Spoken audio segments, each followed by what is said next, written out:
Nagafag sa labas guys ng airport. Yan. Sobrang laki ng airport nila. Pag hindi mo alam kung saan ka punta na, manakit talaga yung paa mo guys. Si Paul nga sumuko eh. Pareho kami pagod pa. Nagtatalo na kami. Kasi siya yung mas may alam dito. Kasi ilang beses na siya nakabalik. Ako pa yung tinatanong niya. Kaya nagtatalo kami. Pareho na kami pagod eh. Yan. Malaki dito guys. Pag wala ka talagang alam na, mawawala ka talaga. Hindi naman sila masyado marunong mag-English. Yung mga tao sa paligid. Hirap. Kami kanina hirap. Yung mga halaman nila guys, akala mo fake. Totoo po yan. Totoo po siya. Pero yung pink, sobrang pink kanina, hindi ko alam kung totoo yun. Pero parang totoo siya.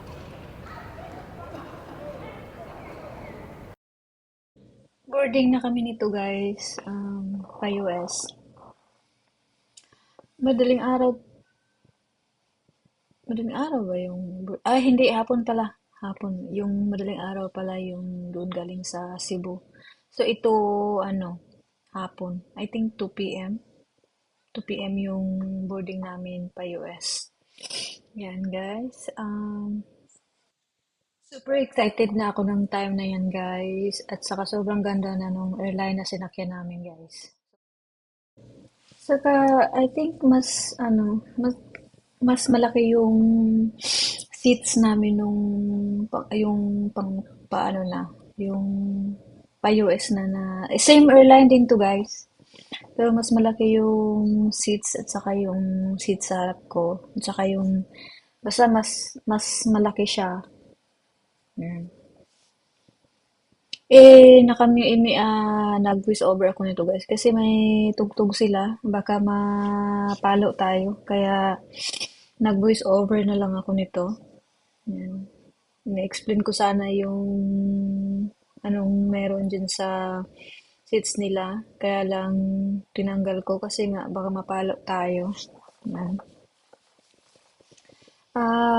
I think mas gusto ko tong pangalawang airplane na sinakyan namin. Mas malaki yung space niya sa seats, saka ano, ah, Shampoo? mas malapit ako I sa think mas shampoo and malapit ako dun conditioner. sa CR. Toothbrush. Toothpaste, Toothpaste. Hairbrush. And slipper. comb, Yeah, hairbrush. And slipper. What else? this goes over your eyes, Eye mask. and shoe horn. Oh, I need that. I need that, love. Yung...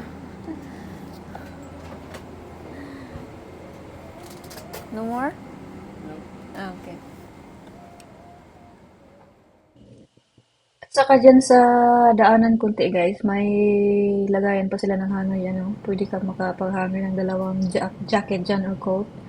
Yan, palipad na kami guys. Makikita pala yan dyan kuha ko yan dyan sa TV monitor sa harap ko yan guys. Yan. Kaya maganda siya kasi pinapakita sa'yo kung dalawa yung pwede mong maano dyan eh.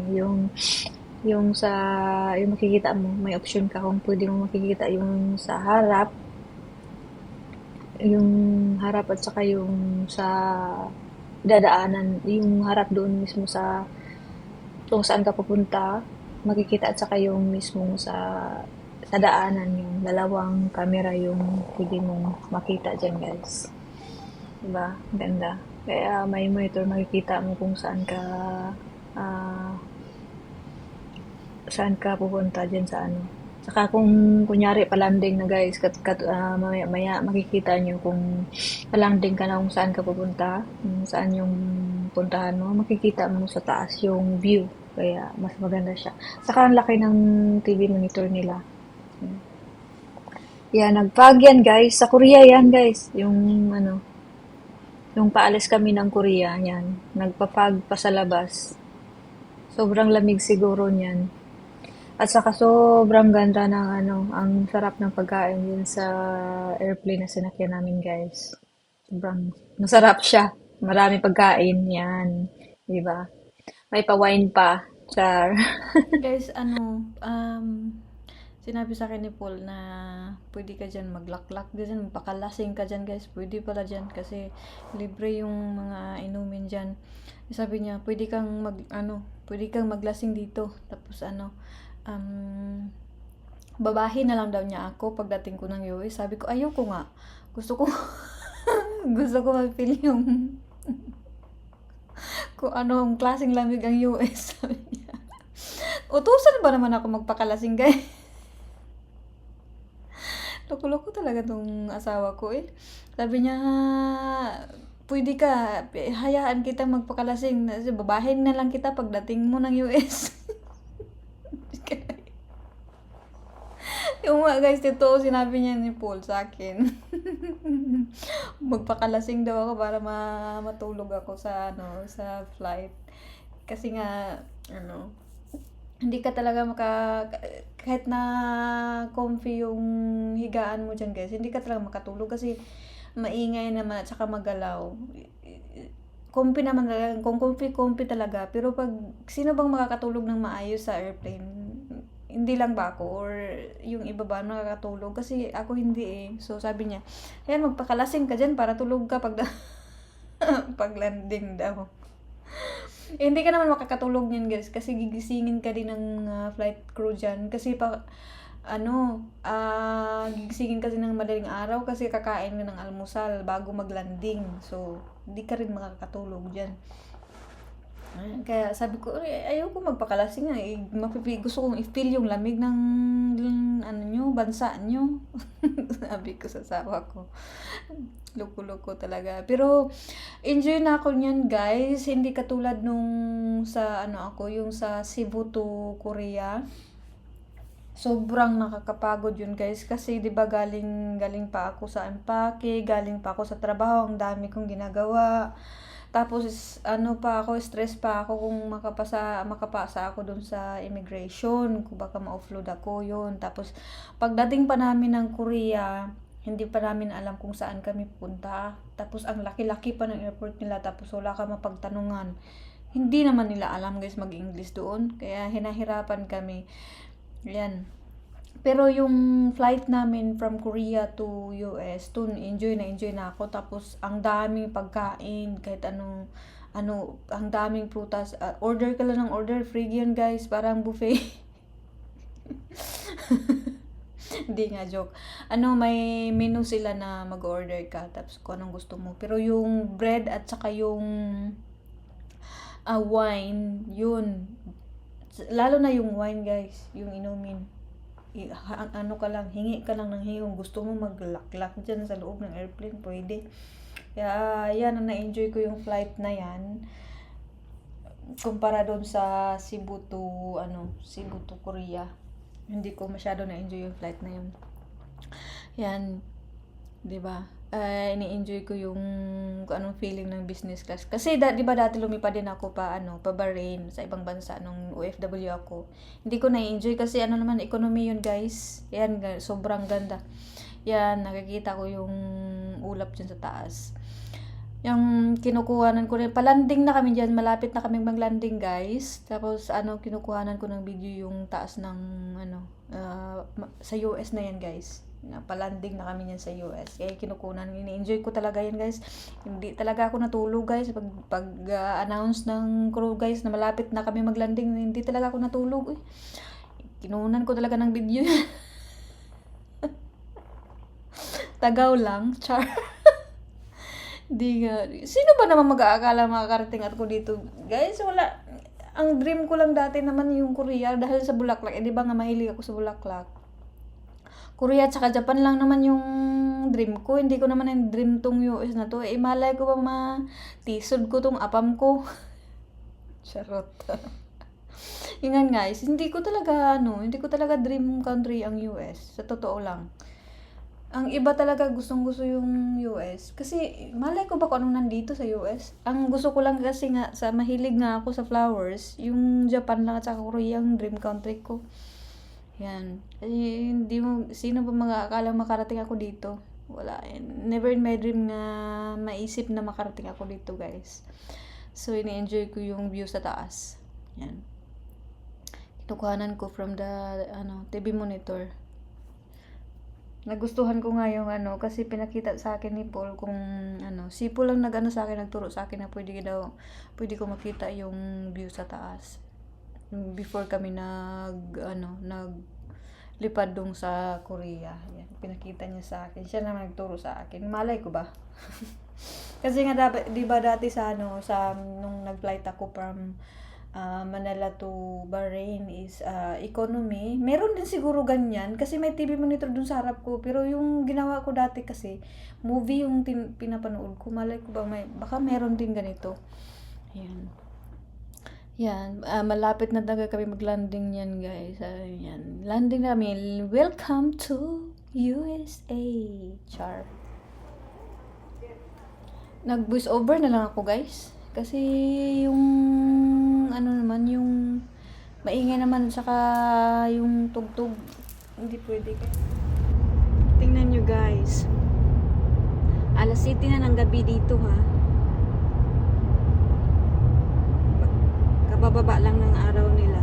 O may araw pa nga, oh. Tingnan nyo, guys. Oh. Yun, may araw pa. Alas 7 na ng gabi. Yan, may araw pa. Kaloka. May araw pa, guys. 7 ng gabi. Grabe.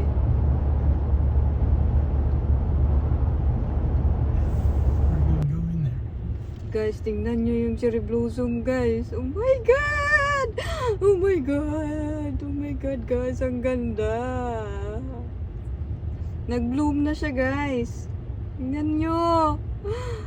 Wow! Is it real, my love? You can touch them if you Oh want. my gosh! Ang ganda, guys. Parang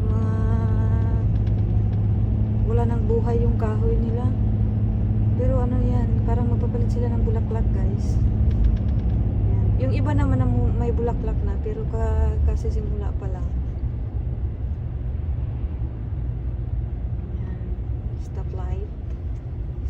Yan. Simula pa lang siya. So guys, dito na kami sa US. Yung mga puno nila parang mga tuyo pa. I think nagsisimula pa lang yung mga petals nila. Or I don't know kung flowers ba yan. Or I'm not sure. Pero ganyan yung itsura nila. Parang mga tuyo na kahoy. Yan. Ito yung pinalakihan ni Paul. Dito siya lumaki. Parang bago lang sila nag-proning ng ito, rose to yun. Bago lang sila nag-proning. Yan. Mainit dito, guys. May araw, pero malamig. Yan mo. Yung halaman nila. Kasi simula pa lang, hindi pa masyado nakikita yung mga bulaklak talaga niya. Kasi marami pa siyang dahon eh. Sobrang ganda, guys. Sasakay kami ng ferry, guys. Ang lalaki ng mga building nila dito. She'll fall. Tingnan nyo, guys. Ang lalaki ng building nila. Diba? Nakuha yung kalbo ni Paul. Diba, guys? Ang lalaki ng building nila dito. Ilang floor kaya yan? 50 plus floor. Grabe.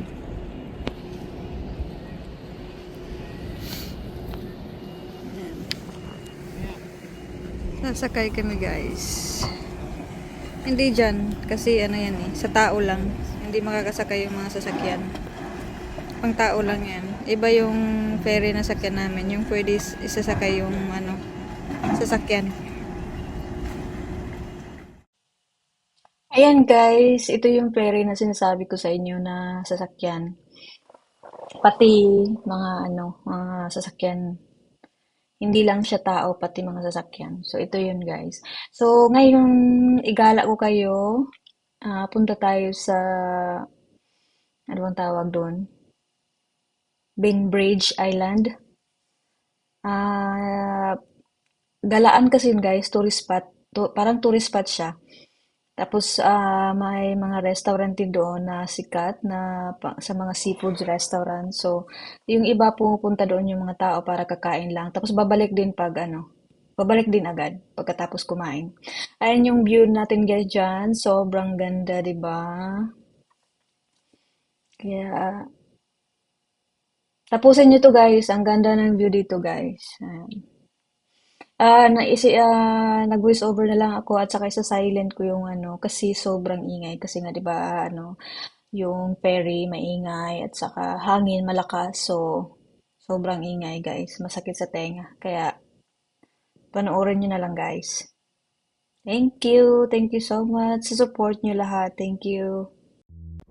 Sobra talaga akong na-amaze sa mga view dito guys. Kasi alam niyo naman first time kong makapunta ng US. Na-amaze ako dyan sa mga bundok nila na may mga yellow. May mga ice. Sayang nga lang kasi hindi kami nakapag-adventure ng skiing or maglaro sa snow. Kasi walang snow ng time na yan eh.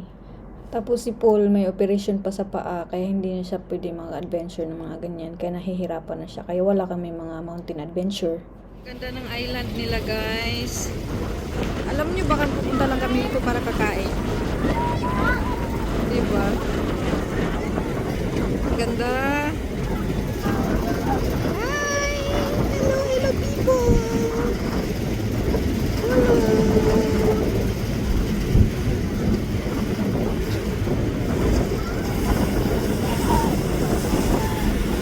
Kakain lang kami dyan guys. As balik din. Ang dami kayong tao dito guys. Ayan, mga bata naglalaro. Gusto nila yung namin. Diba? Ganda. Wish ko lang next time na makabalik kami sa US, may makakasama na ako mag-adventure. Kasi gusto ko talagang mag-adventure sa mga sa mga, alam mo yung camping site. Siguro naman may mga camping site sila and then mag-walking sa alam mo yung sa mga alam mo yung mga kahoy nila sa mga bundok nila kasi ang gaganda ng mga bundok nila guys, sobrang gaganda. Tapos maglaro sa snow meron kasi mga part ng dahil dun sa sinabi ni Paul dun sa Mount Rainier, pwede kang pumunta doon kahit na anytime yata I think may snow kasi kahit nung pumunta kami doon summer yun eh, pero may snow pa rin sa Mount Rainier. Gusto ko talagang mapuntahan yung Mount Rainier mag-hiking. Sana sana next time may makasama na ako kasi hindi nga pwede si Paul mag-hiking or mag-walking sa mga ganyan kasi nga 'di ba may operation yung paa niya. Kaya hindi ko na siya nasasama. Gusto. Alam niyo naman ako guys, sa mga nakakilala sa akin, ang hilig ko mag-walk, mag-hiking,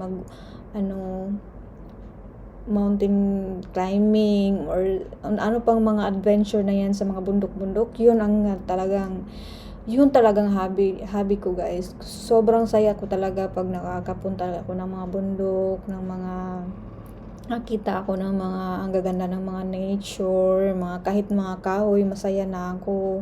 Maglakad sa ilalim ng kahoy, masaya na ako. Kaya sobrang nahinayang ako nung pumunta kami ng first time sa US kasi wala akong makasama mag-adventure sa mga sa mga nila, sa mga bundok nila, lalo na dun sa Mount Rainier. Gusto ko talagang puntahan yung Mount Rainier kasi may skiing site sila dun eh. Pwede ka mag-ski. Tapos, hindi ko pa nga na-try yun, kaya gusto kong matry. Tapos, yung mga walking na yan sa mga bundok nila. Kahit naman ang bundok nila magaganda, kahit mga kahoy lang nila magaganda. Kasi nga, lalo na pag spring, kasi ang daming bulaklak sa kanila. Kahit yung mga kahoy nila, mga dahon lang ng mga kahoy, ang gaganda talaga. Kaya, sobrang nanghinaya ako nung pumunta kami doon kasi wala akong makasama mag-adventure.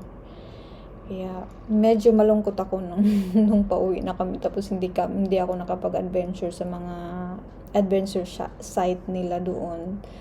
Sana next time makaranas ako ng camping, alam mo, mag-camping, tapos mag-hiking, experience yung mga bundok nila, experience yung snow nila, kasi nung pumunta kami doon walang snow. Kahit isang beses lang makatry ako ng snow kasi hindi ko pa na-try maka-experience ng snow. Kasi nga nung time na pumunta kami doon spring, pero ang saya-saya ko kasi ang daming bulaklak. Kahit saan ka pumunta, sobrang daming bulaklak. Sa nakakilala sa akin, di ba?